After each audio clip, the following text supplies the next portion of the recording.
This video is all about my favorite reads in the winter of 2023, but first, I need to address something. I keep bumping into this in historical romances. I love you. I love you. I think we could be amazing together. We could. But I have a mistress. Is that a problem? Yes! What is up with that? Hi, I'm Bea and welcome to my channel, Mama Needs to Read Romance, and gush about my favorite reads for this past winter.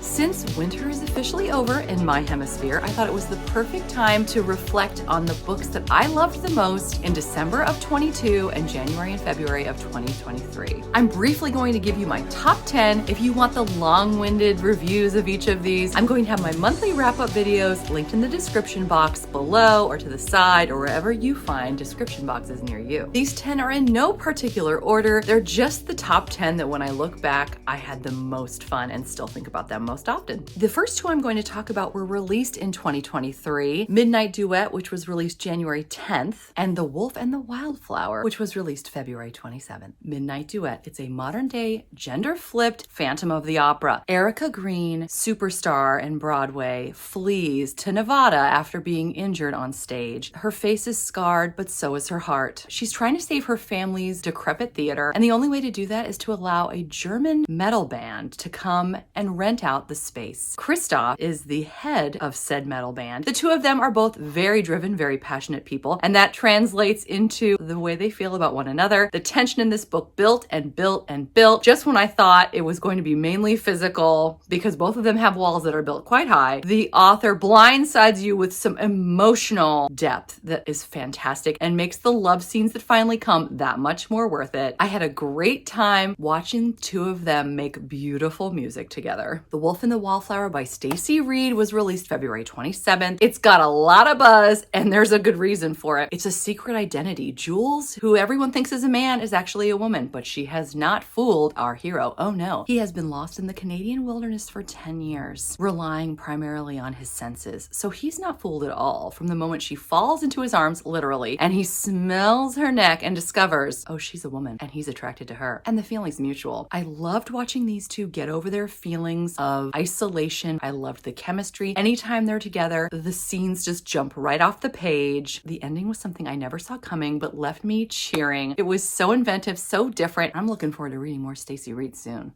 It's the 5th anniversary of When in Love and Other Words was published by Christina Lauren. It's so beloved that this book was actually reprinted for a 5th anniversary edition. I hadn't read it yet, so glad I got into it. This book, oh my gosh, this book. If the song Hello by Adele and the song Driver's License by Olivia Rodrigo got together, had a baby, and it turned into a book, it would be this book. We have two people that were deeply, deeply in love, soulmates from the time they were teenagers, and then the unthinkable happens and they are ripped apart. The book jumps between two timelines, so you're figuring out as you go what exactly happened to break them up, and then you get to see what happens when they start to let down their walls again. It was so powerful. Elliot is one of my favorite heroes ever. The way he reacts when she starts to let him in again just killed me. I listened to the book from the library, immediately went out to buy my own copy. That's how much I loved it. I thoroughly enjoyed Grace Draven's novellas as part of the Wraith King series. It was hard for me to even pick my favorite of those. I highly recommend reading any of her novellas in case you're interested in seeing her writing style. You do not have to read all of the Wraith King series. You can just pluck out a novella and see if her writing is right for you, because she's such a gorgeous writer. If you're interested in fantasy romance at all, I highly, highly recommend any of her novellas. A Memory of Summer was very good, but I think just ahead of it was The Wilderness of Glass. This was excellent. A widow discovers a merman and merchild along the beach. She rescues them, gets them back into the ocean, and he keeps coming back to see her. What was initially just a fascination between the rescuer and the rescued becomes a friendship, which becomes more than friendship. I loved watching the two of them fall in love. It was fascinating. There was a twist that I didn't expect. There was danger as well. This had a little bit of everything, and I'm hoping to goodness that we get to see these characters again in a future novel in the Wraith King series. I went into When Beauty Tamed the Beast by Eloisa James, assuming it was going to be a nice retelling of Beauty and the Beast. We have a girl. She's going to teach our gruff guy to love again. Grumpy sunshine, essentially, right? This was so much more. Yes, it does start out that way. We have Pierce. He's a doctor. He's grumpy. He doesn't want to be with anyone. We have Lynette. She's in need of a husband, and she's the most gorgeous girl in the country. Well, a sickness spreads through the land, and it completely upends the plot. Both of these characters become completely deconstructed and put back together thanks to the love that they have for one another, the power of forgiveness, the power of unconditional love, not even just for this couple, but another older couple that was also highlighted in the story, had me stunned that a fairy tale remake might actually be better than the original. Yeah, I said it.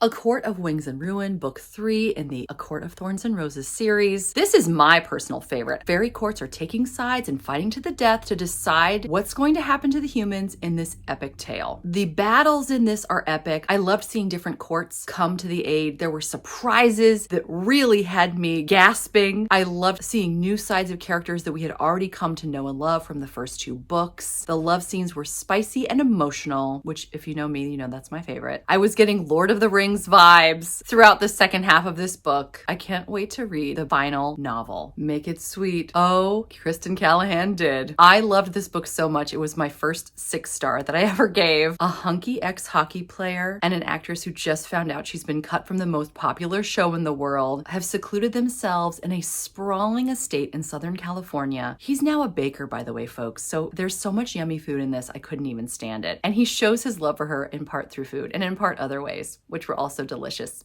and quite yummy. They fight their attraction with everything they have because their lives are both in limbo. They're trying to decide what to do and if they could fit into one another's lives at all. This was such a fun ride, and I loved Jacob Morgan as the narrator. So good.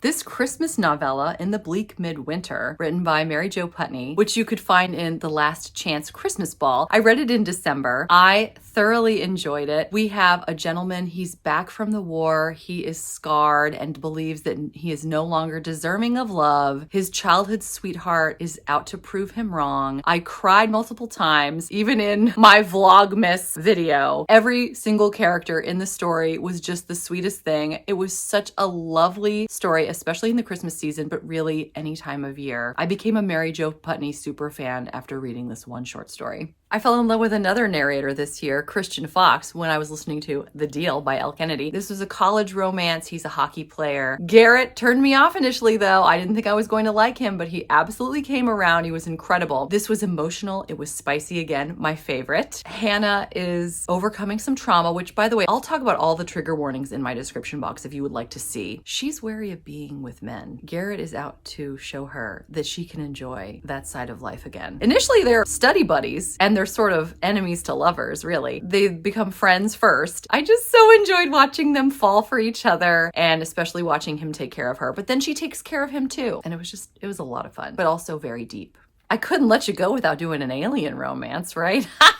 This is Barbarian's Prize, which is book 5 in the Ice Planet Barbarian series. I thoroughly enjoyed this one. Again, we have Tiffany. She is trying to overcome some trauma from her past. She is afraid to be with a man. We have a blue alien who wants to fill that position. Actually, there's a lot of blue alien men that want to fill that position, which is why this book is called Barbarian's Prize. They're having contests to see who can win her heart, or at least go on a short trip with her. Saluk is one of the biggest cinnamon roll heroes I've ever seen. This series is full of cinnamon roll heroes, which is why I love it so much. But Saluk especially, he doesn't understand what is going on with Tiffany. He doesn't even care if she is really in it for him because he is so all about her. He's head over heels. All he wants is to make her feel safe and happy and appreciated. And I appreciated that. It was a great story. I've got a playlist of monthly wrap-ups if you're interested in more long-winded reviews, but those were my 10. I'm looking forward to so many good reads this spring. I hope you're doing well. I hope you're enjoying whatever it is you're reading, regardless of the season.